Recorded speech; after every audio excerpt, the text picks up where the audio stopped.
Hello guys, আসসালামু আলাইকুম। Facebook গ্রুপে একটা পোস্টকে পিন করে সবার উপরে কিভাবে নিয়ে আসতে হয় আজকের ভিডিওতে আমরা সেটাই দেখব। তো চলুন কথা না বাড়িয়ে ভিডিওটা শুরু করা যাক। সবার আগে আমরা চলে যাব আমাদের ফেসবুক গ্রুপে। আপনারা সবাই আপনাদের ফেসবুক গ্রুপে চলে যাবেন।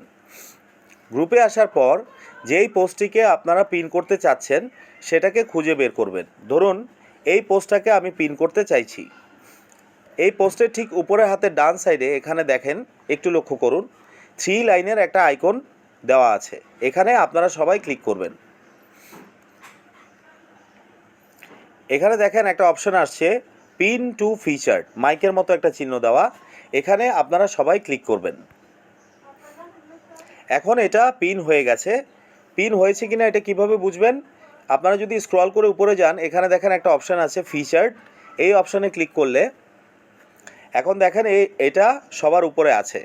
এখন যখন নতুন মেম্বাররা আপনার গ্রুপে ঢুকেই সবার আগে এই পোস্টটা দেখতে পারবে। তো ভিউয়ার্স, আশা করি বুঝতে পেরেছেন ফেসবুক গ্রুপে কিভাবে একটা পোস্টকে পিন করতে হয়। ভিডিওটা যদি আপনাদের কাজে এসে থাকে তাহলে অবশ্যই লাইক, কমেন্ট এবং সাবস্ক্রাইব করবেন।